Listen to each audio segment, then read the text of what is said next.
और आज मैं अपने बच्चों के साथ यंग एडल्ट्स, टीनेजर्स और बच्चे सबके साथ एक स्टोरी शेयर करना चाहूँगी।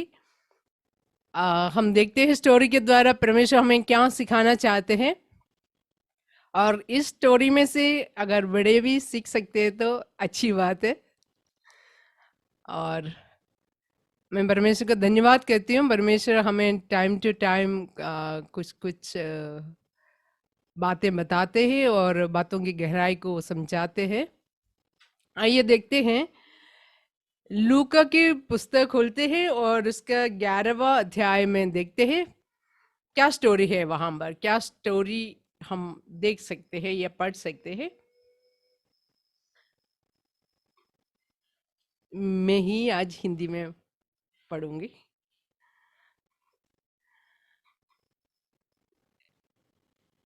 यीशु मसीह के बारे में ये स्टोरी है। यीशु मसीह और उनके चेलों के बीच में जो बात हो रही है, और इस बातों में प्रभु यीशु मसीह अपने चेलों को एक स्टोरी बताते हैं। और 11वां अध्याय में ये देखते हैं, यीशु मसीह प्रार्थना कर रहा था किसी जगह पे 11 का 1 में।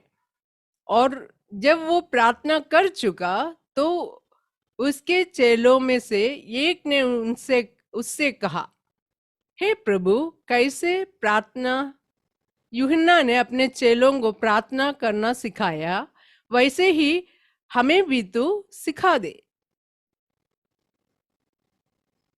और यीशु मसीह ने फिर कैसे प्रार्थना करना ये बताया। इस रीति से प्रार्थना करना प्रभु ने बोला। उसके बाद 9 पद में प्रभु ने कहा, और मैं तुमसे कहता हूं कि मांगो तो तुम्हें दिया जाएगा, ढूंढो तो तुम पाओगे, खटखटाओ तो तुम्हारे लिए खोला जाएगा। क्योंकि जो कोई मांगता है उससे मिलता है, और जो ढूंढता है वो पाता है, और जो खटखटाता है उसके लिए खोला जाएगा। और जब मैंने ये पढ़ा तो मुझे ऐसे लगा, मैं तो मांगती हूँ काफी चीजों के लिए, काफी बार तो मिलते नहीं है। बात कहाँ है? यीशु ने इधर कहा है, मांगो तो दिया जाएगा, ढूंढो तो पाओगे, खटखटाओ तो तुम्हारे लिए खोला जाएगा। तो मेरे सामने एक क्वेश्चन आया। कभी कभी मैं प्रभु से पूछते, प्रभु ये चाहिए या ऐसे होनी चाहिए, तो रिजल्ट तो मिल नहीं रहे। लेकिन तूने कहा है, हमारी यीशु मसीह सच्चा है, उनकी बातें सच्ची होती है। पवित्र वचन में जो कुछ यीशु मसीह ने कहा है और हमें लिख के भी दिया है, वो सत्य है, वो सच्चा है। तो फिर कहाँ पर है गड़बड़? प्रभु ने तो कहा मांगो तो तुम्हें दिया जाएगा, फिर गड़बड़ कहाँ पर है? तो मैंने प्रभु से पूछा, प्रभु ये कैसे पता चलेगा मैं कहाँ पर गड़बड़ कर रही हूँ, क्यों नहीं मिल पा रहे?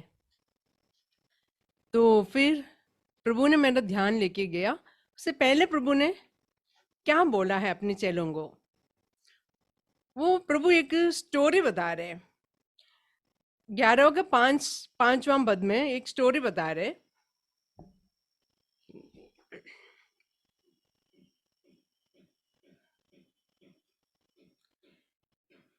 तब उसने उनसे कहा, चेलों से कहा, तुम में से कौन है कि उसका एक मित्र हो और वो आधी रात को उसके पास जाकर उससे कहे, हे मित्र, मुझे 3 रोटियां दे, क्योंकि एक यात्री मित्र मेरे पास आया है और उसके आगे रखने के लिए मेरे पास कुछ नहीं है। और वो भीतर से उत्तर दे, मुझे दुख न दे, अब तो द्वार बंद है और मेरे बालक मेरे पास बिछौने पर है, इसलिए मैं उठकर तुझे दे नहीं सकता। मैं तुझसे कहता हूं, ये प्रभु की बात है। यदि उसका मित्र होने पे भी उससे उठकर ना दे, तो भी उसके लज्जा छोड़कर मांगने के कारण उसे जितनी आवश्यकता हो उतनी उठकर देगा। उसके बाद प्रभु ने बोला, और मैं तुमसे कहता हूं कि मांगो तो तुम्हें दिया जाएगा। ये स्टोरी में हम ये तीनों व्यक्ति को एक एक नाम देते हैं। पहला, ये तीनों फ्रेंड्स है, ठीक है। पहला वाला और दूसरा वाला फ्रेंड्स है, और दूसरा वाला और तीसरा वाला फ्रेंड्स है। तो ये कंफ्यूजन ना होने के लिए हम इनको नाम दे देते हैं। पहले का देते हैं केशव। केशव नाम पहला पहला जो फ्रेंड है उसको देते हैं। जो दूसरा फ्रेंड है उसको देते हैं जोशुआ, और तीसरा फ्रेंड का नाम देते हैं अमित। इस कहानी पे ऐसे है, जोशुआ के घर पे अमित आया, वो भी आधी रात को। तो इनकी दोस्ती पक्की दोस्ती है इसका मतलब। तभी तो आधी रात को आया, फोन नहीं किया, पहले बताया नहीं है मैं आ रहा हूं, और वो भी आया भूखा। और ये जोशुआ का लगा, इसको मैं भूखा कैसे सुला सकता हूं, मेरे पास तो कुछ भी नहीं है। अमित ऐसा व्यक्ति है, भूख ज्यादा लगने से नींद नहीं आती, क्या करे। जोशुआ परेशान तो हो गया होगा ना, अगर मेरे और आपका घर में हमारे प्यारे मित्र आए और आधी रात को आए, और पता चला वो बहुत भूखा है और फ्रिज में है ही नहीं कुछ देने के लिए, है ही नहीं, और रात आधी है, कोई दुकान खुली नहीं है, तो क्या करेंगे। सोचा होगा ना, मैं क्या करूं, मेरा गेस्ट को कुछ खाने देने के लिए मुझे तो कुछ करना पड़ेगा। तब उसको याद आया उसके मित्र के बारे में। ये जोशुआ का मित्र का नाम है केशव। जोशुआ ने सोचा, मैं केशव के पास जाऊंगा और उसे मांगूंगा, क्योंकि जोशुआ ने ये नहीं सोचा मैं अपनी पड़ोसी या कि कोई भी किसी के पास जाके आधी रात को पूछूंगा। केशव को याद आया, या जोशुआ को याद आया, केशव मेरा फ्रेंड है, केशव के पास जाऊंगा। और जोशुआ गया केशव के घर पे। यह है बात आधी रात को, सब सो चुका है। उस टाइम पर लाइट नहीं होती थी, बिजली नहीं होती थी। केरोसिन ऑयल का जो लैम्प होते थे वो जला के, थोड़ा ज्यादा अंधेरे होने से पहले सारा खाना वारा खा के सब बंद करके सब सो जाते हैं। इतनी रात में दरवाजे पे कोई आए, खटखटा रहा है। केशव ने सोचा ये आधी रात को कौन आया, लेकिन बाहर से ही जोशुआ ने बोला, मेरे मित्र, मैं हूं जोशुआ, मेरे घर पे एक गेस्ट आया, वो भूखा है, उसके लिए रोटी चाहिए, 3 रोटी देना, और मेरे पास कुछ भी नहीं है। ये सुनकर केशव ने बोला, चल चल, आधी रात को तू आया, जाओ वापस जाओ, मैं नहीं उठ सकता। उठने के लिए वो सोचा है पहले केरोसिन लैम्प जलाना पड़ेगा। केरोसिन मतलब मिट्टी की तेल के जो लैम्प होते थे उस जमाने में, मिट्टी के तेल उसमें डालना होते थे, फिर उसको आग लगाना होता था, फिर वो जलने के लिए टाइम होते थे, और थोड़ी देर के बाद ही उसमें से रोशनी आती थी। और ये सब आधी रात को करना है। और उसके साथ उन्होंने बोला, मेरे बच्चे मेरे बिस्तर पर है, इसका मतलब मेरे बच्चे मेरे साथ सो रहे हैं। समझ लो आपके घर पे कोई आए, छोटे छोटे 2 साल के या 3 साल के बच्चे, आपके साथ 2 बच्चे लेफ्ट और राइट सो रहे, और रात को अगर जग के उठ के लैंप जलाना है तो बच्चे जग जाते हैं ना। तो उनका मतलब यही था, बच्चे तो सो रहे, बच्चे जग जाएगा तो फिर बच्चे जग जाएगा तो आधी रात को क्या होगा, उनके तरह से गाना होगा, है ना। इसलिए वो सब करने से केशव ने अपने आप रोक दिया, और केशव ने बोला, भाई मेरे मित्र, तू वापस जा, और मैं नहीं उठ सकते। लेकिन ये जोशुआ वहां पर रुक गया, वो गया नहीं, वो कटकटाते रहा, और वो रुका रहा। तब आखिरी में इसने सोचा, वाकई में इसको बहुत ज्यादा जरूरत होगा, तभी तो मैंने बोला है तू जा, मैं उठ नहीं सकता। फिर भी वो गया नहीं। अगर सोचो, मैं जा रही हूँ पास्टर राहुल के घर, और पास्टर राहुल के घर में 12:30 बजे घंटी बज गए, और पास्टर राहुल ने बोले, इतनी आधी रात को कौन आए, नीरू जरा देखने दो। वो ना खिड़की से देखा तो पता चला मैं नीचे हूँ। पास्टर राहुल ने बोला, सिस्टर रीना हम सब सो गए, अब जाओ वापस। मेरी बात पूरी भी नहीं सुनी उन्होंने। मैंने बोला, पास्टर राहुल रात को ना मेरे घर में गेस्ट आए हैं, कुछ देना है उनको। नहीं नहीं सिस्टर रीना, सब हम सब सो गए, लाइट भी जलाने से मेरा आशीष और मिक्कू जग जाएगा। अगर मैं होती हूँ तो वापस चली जाती। दुखी हो गए, काश मैंने कभी नहीं सोचा ये पास्टर राहुल मेरे से ऐसे कहेंगे,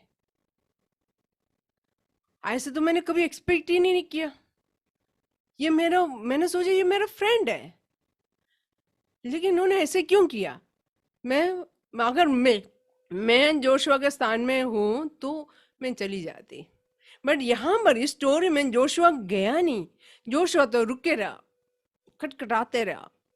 आखिरी में केशव जग गया, उठ गया, बोला, तू मेरा भाई, मेरा फ्रेंड, मेरा दोस्त, आ जा, जितना चाहिए उतना तू ले जा, और तू अमित को खिला, और अमित को सोने दो आराम से। खाना खाने के बाद जो, एक तो यात्रा से आया थके हुए, फिर पेट भर के खाना खाने से वो अच्छी नींद में सो जाएगा। ये कहानी। उसके बाद यीशु ने बोला, मांगोगे तो दिया जाएगा। तो इस स्टोरी से हमें क्या देखने के लिए मिलते हैं। पहले हम देखते हैं, ये अमित जोशुआ के घर इसलिए आ पाया, वो दोनों फ्रेंड्स हैं।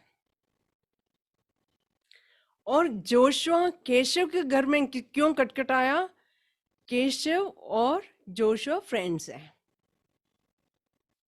और जोशुआ के अंदर ये इतना उम्मीद थी, मैं अगर आधी रात को जाके जोशुआ केशव के घर पे खटखटाऊं तो वो कुछ तो देगा। Here we can see the relationship.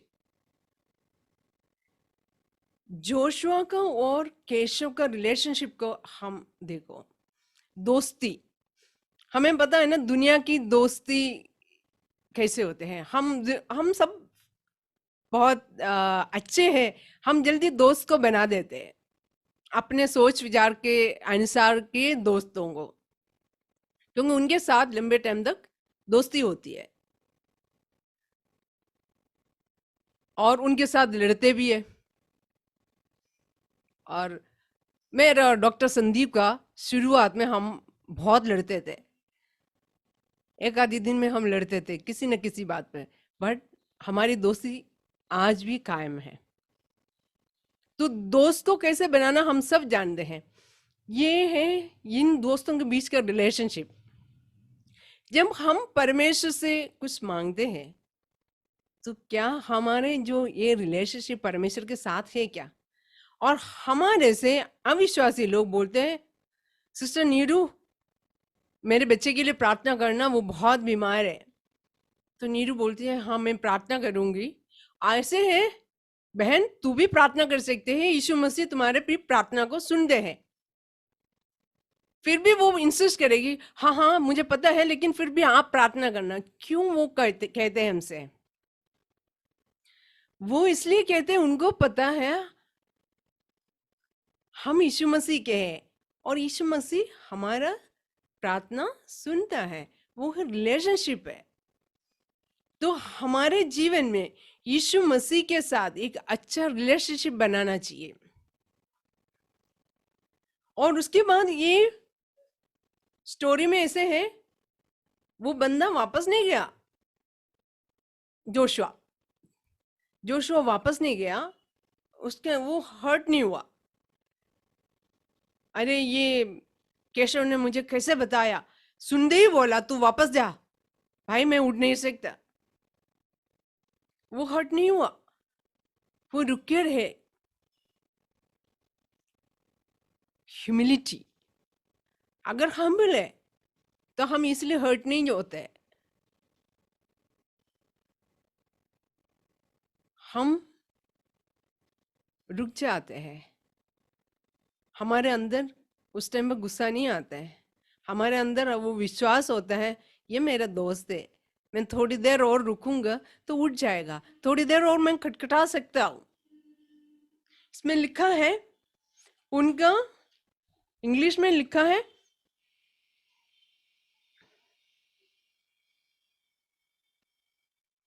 yet because of the man's boldness। वो बोल्डनेस कहाँ से मिलते हैं, कैसे मिलते हैं? आधी रात को आप अपने पड़ोसी के घर में जाके बार बार खटखटा सकते हैं? जाके बोल सकते हो आधी रात को, भाई मेरे लिए रोटी देना? वो बोलेंगे ये पागल है क्या, ये आधी रात को आके क्या पूछ रहे हैं? बट आप अपने दोस्त के घर में जाके आप कर सकते हैं। आपको पता है आप आपके दोस्त है तो आप मांग सकते हो। इसलिए गया ही नहीं है, वो हर्ट नहीं हुआ। तो उसके अंदर, वो इंसान के अंदर ह्यूमिलिटी है, हम्बल है, इसलिए वो रुक के रहा। जब तक वो खोला नहीं है तब तक रुक के रहा। हमें नहीं पता बताया लॉर्ड ने कितनी देर रुक के रहा। हो सकते 2-3 बार कटकटाना पड़ा, हो सकते भाई दे दे, वो अमित भूखा है, अमित को सोना है, भाई दे दे, भाई उठ, कोई बात नहीं, बच्चे नहीं जगेगा, उठ ना। ऐसे हम बोलते हैं ना, अपने दोस्तों के साथ ऐसे बोलते हैं ना, उठ ना, जरा दे दे ना, मैं भी तो अंधेरे में आया हूं। तो उसने अपनी साइड से मेहनत किया, उठा, ये देखा, हो सकता है बच्चे भी जग गए हो, धीरे से अपना मिट्टी का तेल वाला लाम को जलाया। तो उसके बाद उसको किचन में लेके गया, बोला तू जितना चाहे ले जाओ। तो वो जोशो के अंदर ह्यूमिलिटी था, इसलिए वो खड़े हो पाया। मैं अगर पास्टर राहुल ने मुझे वापस भेज देते तो मैं वापस चली जाते और थोड़े से रोती भी, और अगले दिन सुबह सुबह पास्टर अमन को फोन करते, पास्टर अमन, पास्टर राहुल ने कल रात को मुझे ऐसे भेजा, पता है आपको? ऐसे होते हो दोस्त, क्योंकि मैं अपने दिल तक नहीं रखता, फिर मैं 2-3 जन को बोलने से मुझे ना वो तसल्ली मिलता है, पास्टर राहुल ने ऐसे किया।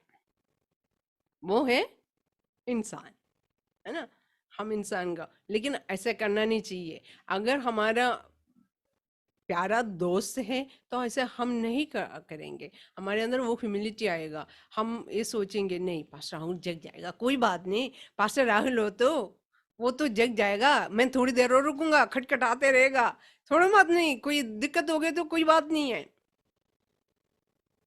उसके बाद क्या हुआ? उसके बाद उसको जो चाहिए था वो मिला। इधर तीनों चीज प्रभु ने बोला, मांगोगे तो दिया जाएगा। वो जोशुआ ने मांगा, मिला। जोशुआ ने ढूंढोगे तो पाओगे। पहले वो अपने घर से केशव के घर तक गया, पहले सोचा कहाँ जाऊं, किससे पूछूं, सोचा, फिर केशव के घर तक गया। ये सब प्रोसेस उसने किया है। ऐसे नहीं मैं घर में, अमित तो भूखा है, मैं बैठ के थोड़ी देर है ना प्रार्थना करूंगा, या अन्य भाषा में प्रार्थना करूंगा ताकि कोई मेरे पास आए और मुझे दे। नहीं, उसने वो उठ के गया केशव का घर पे। He searched, then he found. उसने ढूंढा और उसको मिला, और वो कटकटाते गए। वो एक बार कटकटाने के बाद वापस नहीं गया। He knocked again and again. तब उसके लिए दरवाजा खुल गया। हमारे जीवन में भी कभी कभी ऐसे होते हैं, हम जरूरत के लिए एक बार दो बार प्रार्थना करके फिर छोड़ देते हैं। हम सोचते हैं चलो परमेश्वर की इच्छा नहीं होगी, नहीं तो हम अपना रीजन को निकाल देते हैं और हम प्रार्थना को मतलब लगातार नहीं प्रार्थना करते हैं। उस प्रार्थना को हमें जारी रखना है जब तक नहीं मिलते हैं, और हमें ये देखना है हमारी जरूरतें है क्या। मैं इसमें मुझे आज एक एग्जाम्पल याद आया अपनी लाइफ की। आर्नल्ड 3 महीने का था तब मुझे अपनी नौकरी में ज्वाइन करना था। मैं ज्वाइन करने गई, उस टाइम पर हमारे साथ चर्च नहीं था मेरे लिए प्रार्थना करने के लिए, या मैं किसी को बताऊं वो मेरे लिए प्रार्थना करना, क्योंकि आर्नल्ड 3 महीने का है। मुझे नाइट ड्यूटी नहीं चाहिए, मुझे नाइट ड्यूटी चाहिए नहीं था उस टाइम पर, जनरल शिफ्ट चाहिए, और ये मिलना बहुत ही मुश्किल था। आज भी मुश्किल है। वो उन्हीं लोगों को देते हैं जो मेन मैडम, जो नर्सिंग सुपरिटेंडेंट होते हैं, उनके खास लोगों को मिलते हैं। मैं तो खास नहीं थी। और उस टाइम पर हमारे जीवन में एक बंदा ऐसा था हमारे लिए प्रार्थना करने के लिए, वो था डॉक्टर संदीप। वो प्रार्थना करता था और मैं गई बच्चे को उसके बाद ज्वाइन करने के लिए। मैं गई तो मेरे मैडम के पास गई, मैं मैम को बोला मैम मुझे चाहिए जनरल शिफ्ट। बोला अभी कोई वैकेंसी नहीं है, तुम जाओ, कोई वैकेंसी नहीं है। मैंने सोचा प्रभु मुझे तो चाहिए, कोई और चारा नहीं है। और मैं उस कमरे के साइड में रुकी रही। 2-3 बार मेरी मैडम ने बोला तुम जाओ, है ही नहीं, वैकेंसी नहीं है। थोड़ी देर के मैंने बोला मैडम प्लीज। थोड़ी देर के बाद मैडम ने बोला बच्चे तुम जाओ, खड़े होने से कोई फायदा नहीं है। मेरे अंदर जाने का मन नहीं था क्योंकि मुझे चाहिए, मेरी जरूरत है। मैं उस कमरे के कोने में खड़ी रही। क्या हुआ, अचानक एक हेड ऑफ द डिपार्टमेंट आ गया पीट्स का, और वो मैडम से बात किया, मैडम मैंने तो एक सिस्टर को मांगा था जनरल शिफ्ट के लिए, आपने दिया नहीं है। उन्होंने बोला अच्छा ऐसे करो, ये बच्ची को लेके जाओ साथ में। तो आज मुझे याद आया, वो मैडम के सामने ऐसे खड़ी रही जैसे ये बंदा उसके सामने खटखटाते गया। मुझे चाहिए था, आर्नल्ड 3 महीने का था, मैं नाइट ड्यूटी नहीं कर सकती थी, मेरी जरूरत थी। और मैडम के पास मैं ऐसे खड़ी रही, परमेश्वर कुछ ना कुछ करेगा, मेरा परमेश्वर कुछ ना कुछ करेगा इनके द्वारा। लेकिन मैडम तो मुझे बोलती गई तू जा बच्चे, तू जा, क्योंकि मैं तो उस टाइम में तो 23 साल की बच्ची थी, बच्ची तू जा ऐसे कहा। ये बच्ची तो ऐसे खड़ी हो गई उस कमरे के कोने पे, खड़ी हो गई। आज भी मुझे पता नहीं है मैं आज का टाइम में मैं सोचती हूँ इतने परमेश्वर में इतने साल होने के बाद मेरे अंदर इतना ह्यूमिलिटी है क्या। उस टाइम में मैं खड़ी रही वो सुनने के बाद। तो परमेश्वर भी हमसे ये चाहते हैं। और आज हमारे बच्चों के साथ में ये शेयर करती हूँ, आप लोगों के जीवन में ऐसे इच्छा होगी कुछ पढ़ने की या कुछ करने की, तो प्रार्थना करना और लगातार प्रार्थना करना। परमेश्वर के सामने प्रार्थना करने से लज्जित नहीं होना, लज्जा छोड़ के प्रार्थना करना। परमेश्वर के साथ उससे पहले ये देखना परमेश्वर के साथ आपका क्या रिश्ता है। अगर रिश्ता अच्छा नहीं है तो रिश्ता बनाना, क्योंकि हमें पता है, स्कूल से हमें ये ट्रेनिंग मिलते है हम दोस्तों का कैसे बनाना, ये हमारा खून के अंदर है, हमें कोई सिखाते नहीं है। इसलिए परमेश्वर के साथ दोस्ती बनाना, और परमेश्वर को एक दोस्त के हिसाब से हम देखेंगे तो हमारे अंदर वो शर्मिंदा ये नहीं आएगी, और हम मांग सकते हैं। बड़े भी अपने बिजनेस को लेके या अपने जॉब को लेके जो कुछ जब हम मांगते हैं, अगर हमारे जरूरत है तो हमारा अपना परमेश्वर हमें देगा। पहले ये देखना परमेश्वर के साथ हमारा रिश्ता कैसे है, फिर हमें मांगना, और मांगने के बाद हमें जाना नहीं है, हमें रुकना और खटखटाते रहना। परमेश्वर तूने कहा है मांगोगे तो दिया जाएगा, तूने तेरी वचन सत्य है और तू सत्य है, तेरी वचन सत्य है, वो अटल है, इसलिए तू देगा जरूर। इसलिए रुक के रहना, जब तक नहीं मिलेगा तब तक रुक के रहना, प्रार्थना को जारी रखना, और ये नहीं कहना अगर ये नहीं मिल रहा है तो मैं और कहीं जाऊंगा, ऐसे नहीं। अगर ये अच्छा है तो परमेश्वर आपको जरूर देगा। अगर लंबा टाइम तक आप प्रार्थना कर रहे, विश्वास कर रहे, उम्मीद कर रहे, तब नहीं मिल रहे, तो ये आपके लिए अच्छा नहीं होगा, ये भी समझना। क्योंकि आपका परमेश्वर जानते हैं आपके लिए क्या अच्छा है। आपके लिए जो अच्छा है वो अपने धन के हिसाब से, परमेश्वर अपने धन के हिसाब से आपको देगा और मुझे देगा, और मुझे बहुत बार दे चुके हैं। इसलिए मैं आपको भी इनकरेज करूंगी, आज specially youngsters, young adults, teenagers और बच्चे, अपने लाइफ में जो छोटी छोटी बातें होते हैं ना, उस चीज को प्रभु के सामने रखो। जब जरूरत को प्रभु के सामने रखो, प्रार्थना करो। आप अपने पेरेंट्स को भी इस स्टाइल से अगर करोगे तो मदद कर सकते हैं। और बड़े अपने बिजनेस पे, अपने जॉब में जब आपको जरूरत लगते हैं तो अपने प्रभु के पास जाना, और लज्जित होके नहीं, बेशर्म हो गए, बेशर्म है ना, बिना लज्जा के साथ बेशर्म हो गए, क्योंकि आपका प्रभु है, वो आपका परमेश्वर है, मेरा प्रभु है, मेरा यीशु है। इसलिए हम मांग सकते हैं, वो देगा जरूर। इसलिए प्रभु ने बोला मांगोगे तो दिया जाएगा, खटखटा तो तभी खुलेगी, द्वार खुलेगी। प्रभु ने बोला है तो जरूर खुलेगी। हमें मुश्किल लगते हैं, सामने ऐसे लगते हैं पैसा तो है ही नहीं इस कॉलेज में जाने के लिए, यहाँ पर जाके पढ़ने के लिए पैसा नहीं है। कभी कभी बच्चे जाना चाहते हैं, वो ऑस्ट्रेलिया जाके पढ़ाई करना चाहते हैं, पेरेंट्स के पास पैसा नहीं है और पेरेंट्स चाहते भी नहीं है, बट बच्चों के पास एक परमेश्वर है, सुनने वाला और करने वाला। इसलिए वो जरूर करेगा, जरूर आपकी प्रार्थना को सुनेगा, जरूर मेरे प्रार्थना को सुनेगा। अब मुझे ऐसे लगते हैं हमारे बच्चे इसमें भी अभी प्रैक्टिस करेंगे, और हमारे यंग अडल्ट्स प्रैक्टिस करेंगे, हमारे बड़े लोग भी प्रैक्टिस करेंगे। उनको अपने बच्चों के जीवन के लिए विश्वास करना है, उनको अपने लिए भी विश्वास करना है। उनके पास दो चैलेंजेस है, तो जब जरूरत आते हैं तो ये देखना आपका रिलेशनशिप कैसा है अपने प्रभु के साथ। दिस ए मैटर, या ये एक बड़ी बात है।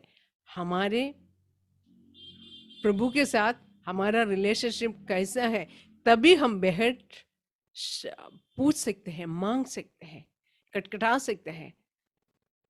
हम पड़ोसी के घर में जाके खटखटा नहीं सकते आधी रात को, हम पड़ोसी से जाके ऐसे मांग नहीं सकते, लेकिन हम अपने प्रभु के साथ मांग सकते हैं, पूछ सकते हैं, ढूंढ सकते हैं। Thank you.